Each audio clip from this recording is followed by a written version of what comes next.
Saturday night game. CBC covers something else Saturday nights. Can't remember what it is. Oh, right, Hockey Night in Canada.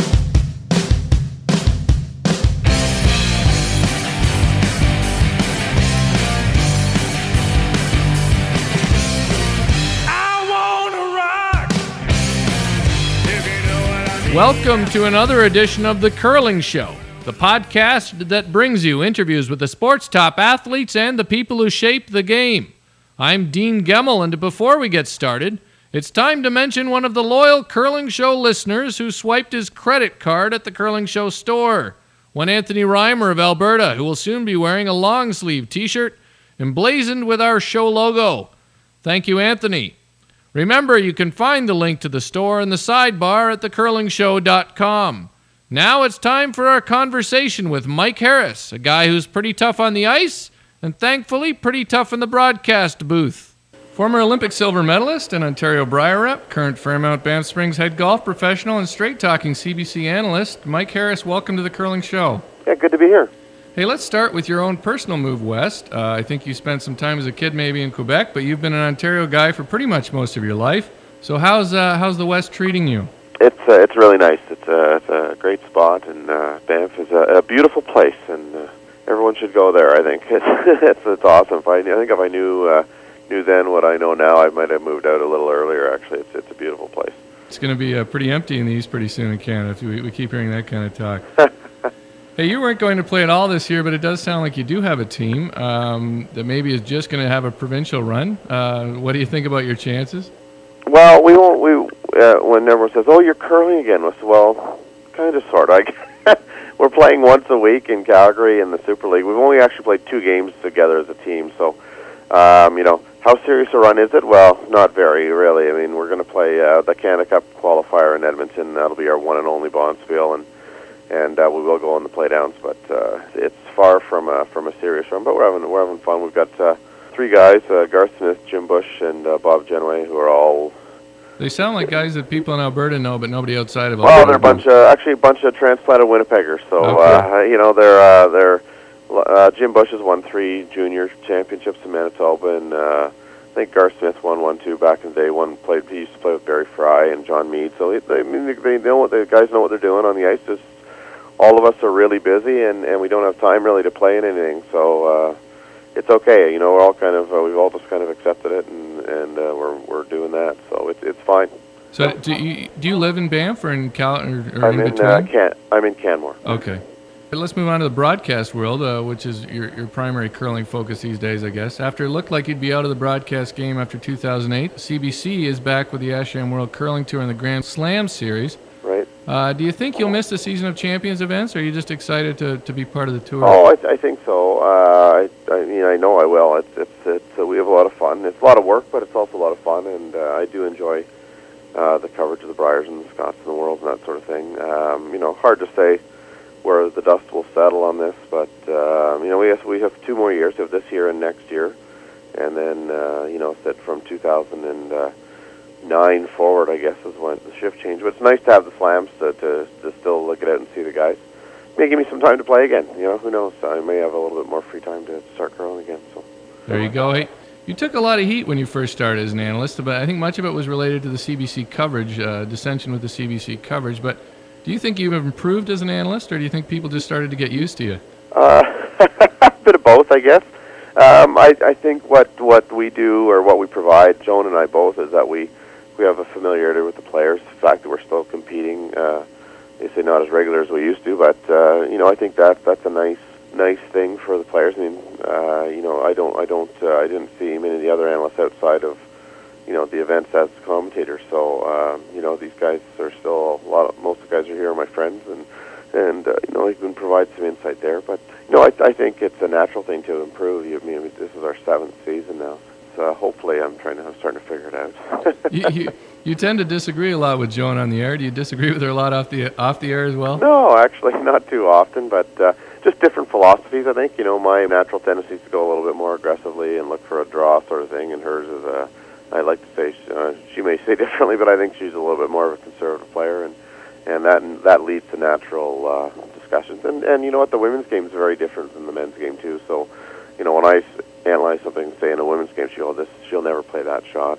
because of these reasons. And at the end of the day, I think it's really important that when we discuss strategy and stuff, that we always give a why. And I think we're pretty good at doing that. And we have a really good relationship off air, and I think it's pretty good on air as well. It's healthy conversation for sure. A little bit of friction on air isn't bad, actually. No, not at all. One of the things I've appreciated in your work as an analyst is you are blunt, including blunt in your criticism of player strategy. At times you've called shot making by certain players brutal. You've been pretty blunt in when you think a strategic error has been made. Has that been a concerted effort on your part to really up that level of let's call it criticism, but I think it's positive? Do you think, is that a concerted effort, or was it just a question of you sort of finding your groove? No, that's just. I think I've started doing that right from the get-go. I think it's important. Again, as long as I'm giving a why, I think as long as I can give a why, it's not just out front criticism. This is terrible. You got to tell them why it's bad or why it's good, and that sort of stuff. And I've said this to many people who've come up to me and say, "Oh, you're really hard on that guy on the TV." And I said, "You know what? I meet these guys, and it's because I know the players so well. I go out afterwards, and I'm sitting there and having a beer. I can still say to them what I said on air. It's not pointed criticism. That it's not bad. I said, that was a terrible shot you threw in the fourth end, and they'll say, yeah, you're right. Like they know it's bad, so why shouldn't I need to let people know what shot is easy, what shot is difficult for players at this level, and when they miss an easy shot, you have to tell them and say that it looked tough, but really that double, anything on the inside was a pretty easy shot, and that was a bad throw, and you have to be. My job is to analyze, and if I'm not telling the truth, and that's why I look at it, I have to tell people what's going on. So the thing I appreciate about it, and I think you say the players don't mind, is I think it's time to treat curlers like real athletes in other sports. We've been awfully polite in the past on broadcast, so I think that just helps elevate the seriousness of the game. We used to spend a lot of time. You'd hear a lot of time on air. They'd talk about their regular job or something, right, instead of the curling at hand. Right. Well, and again, these guys, as I say, I think the players appreciate it. Hopefully the viewers do too. And as I said, I've never said anything on air that I wouldn't say to somebody to their face. And again, I think the reason I can do that is because we give the why. It's not just, as I said, it's not just random criticism because you don't like somebody or whatever. It's all based on what the expectations are of players at this level. And I've missed my share of shots, and I'll miss some more. And I expect, if I'm ever on television, I expect someone to say, Mike, that wasn't a very good shot, and I'd be the first to admit it. And most of the top players are like that. They'll say, yeah, that was a pretty makeable shot, and really, if I want to win a championship, is what usually, we're covering championship games. If you want to win a championship, you have to make the shots that everyone expects you to make. And those shots are different than they were 10 years ago, too. They are, but ice conditions are far better, too. Right. Everyone's talking about how great the shots are. Well, the conditions are really good. It's true, It's hard to miss a draw on good ice. Like, it really is. Yeah. You got an 8 or 10 foot window really to make a draw with the sweeping these days, and Skip should be able to bail out at the end of an end, and the nice movement that we're seeing, like hack weight tap backs. All these things they're all makeable. So it just comes down to, a lot of times it comes down to the moment, the pressure, that sort of thing. And some people are better at handling, like Dave Neto and clutch, man. He's so clutch, makes all these big shots all the time. That's really why those guys went on that roll they did. Like, Dave just never missed. And, but a combination of, obviously all four players were playing awesome. So, it's interesting, the ice conditions comment, though, because when you watch on Curl TV and you watch a spiel that's in a club where the ice conditions maybe aren't as good, you suddenly realize that these guys do miss just a hair more than you thought they did. Absolutely, yeah. It's far more difficult to play in a curling club than it is in an arena, that's for sure. It's really a different game, and the percentages go up in an arena because the conditions are perfect. As I say, you're expected to make 80 or 90% of your shots in an arena. Hey, you played in the 98 Olympics, and you covered it last year. What surprised you most about the Canadian team's performance in Turin? Well, I wasn't that surprised at all, really. I thought everyone played. I know that everyone was pretty hard on Shannon Kleibrink. They went through some hard stuff over there. Amy Nixon was sick most of the week she was there, and Glennis Backer obviously struggled playing second. So they did well. But Annette Norberg is the best team in the world right now. Like, I don't think there's any question. I don't think there's a women's team around that would question that. They won the gold. I think obviously Canada would be a little disappointed to lose to to Switzerland in the semifinal. So, and then the men's Brad Gushu's team. I mean, bit of a surprise that they won, but not really. I mean, they're the favorites going in, and they did something that I missed and Kevin Martin couldn't do, and that's to win that final game. And I think the big surprise was Finland, Markku Husipavilniemi, whatever his name, Yeah. M15. M15 or whatever. He probably made the best shot I saw all of last year, and that was his draw to the button in the semifinal to beat David Murdoch. He made an unbelievable draw to secure himself a spot in the final, and that was probably the big surprise was Markku's performance there. I thought really good on him, and then I was saying at the Continental Cup on air, I said, you look at him now and the shots he was making at the Continental Cup, he's just a different, like the confidence level is just so much greater, and he's always been a great hitter, and the fact that he made a huge draw to win a big game like that was really good for him, and he played great at the Continental Cup. I mean, it looks like a different player now. You're talking about the Continental Cup. Sunday was sort of one of those tough days for an analyst with the outcome never really in doubt. If future Continental Cups did come off, what sort of changes do you think you'd like to see? I don't know. I really like the format. I think the theory of having an important skin game at the end is good. I think it was just a question of all the chips fell the wrong way, and it really was that one shot in the end, though, wasn't it? Well, yeah. I mean, Andrea Schopp on the Saturday made a fluke turned out to be a 50-point swing. You said that Debbie McCormick should bring another one into the forfeit, didn't you?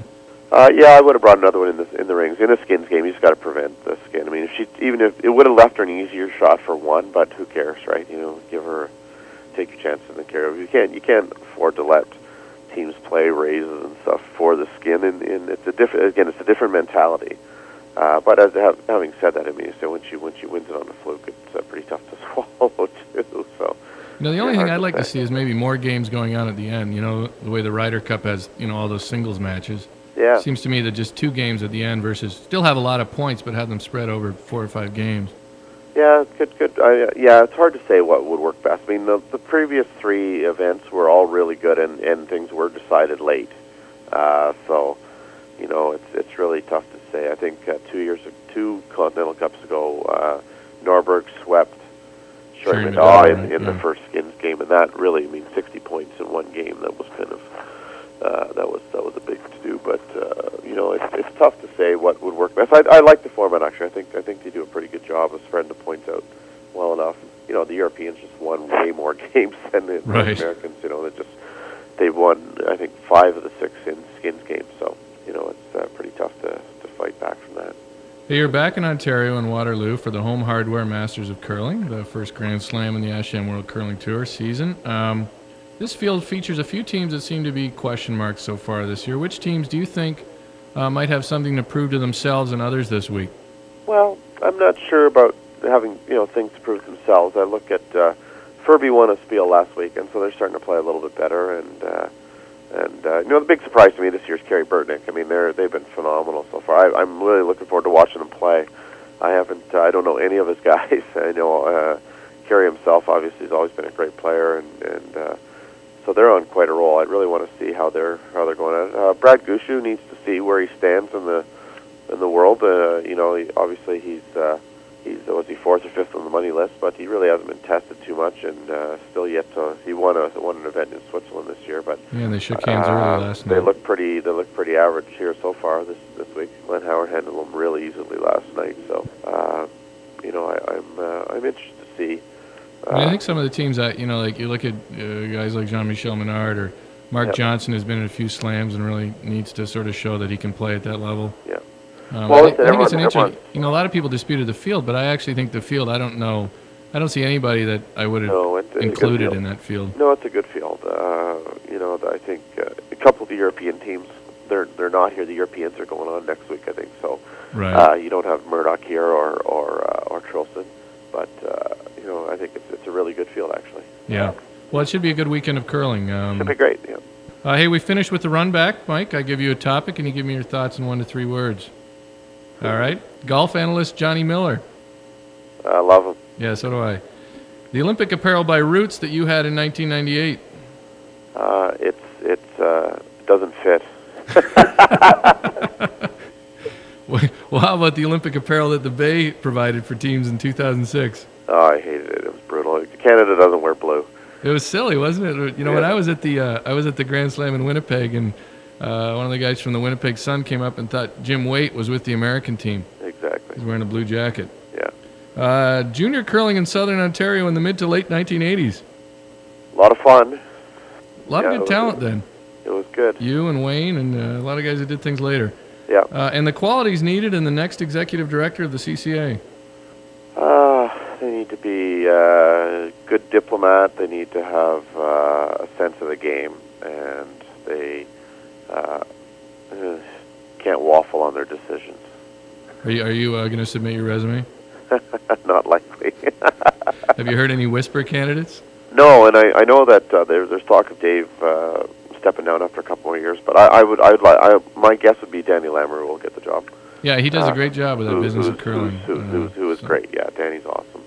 All right, well, hey, it was a pleasure speaking to you, Mike. I look forward to the coverage this weekend. I know some of it's going to be on Country Canada, which isn't the greatest, but... It's not, and I look at that. It's kind of a one-time thing. Don't let everyone get too up in arms about it, because just because of the late date of the announcement, it's a Saturday night game. CBC covers something else Saturday nights. Can't remember what it is. Right, Hockey Night in Canada. Yeah. I don't see curling moving Hockey Night in Canada off the Really? air, I'm so shocked by that. So we're going to have to negotiate with the tour a little bit. CBC is, and try to find a way to get that game on earlier in the day. And just with the scheduling, it just wasn't going to happen anywhere else. But yeah, I know. I figured it was something like that. I know the Country Canada thing is a real hot button for Canadians. Well, it is, and you know what? Pay your $2. That's what I say. It is pretty inexpensive. The curlers are worth thrifty bunch. Yeah. So they'll pay $70 to watch Curl TV, but they won't pay the $2 for Country Canada. So we'll leave it at that. All right, Mike. Hey, I appreciate your time. Thanks, look forward to the coverage this weekend. That's Mike Harris on The Curling Show. Thanks for listening, and remember to watch the Home Hardware Masters of Curling this weekend. It goes well with black pudding.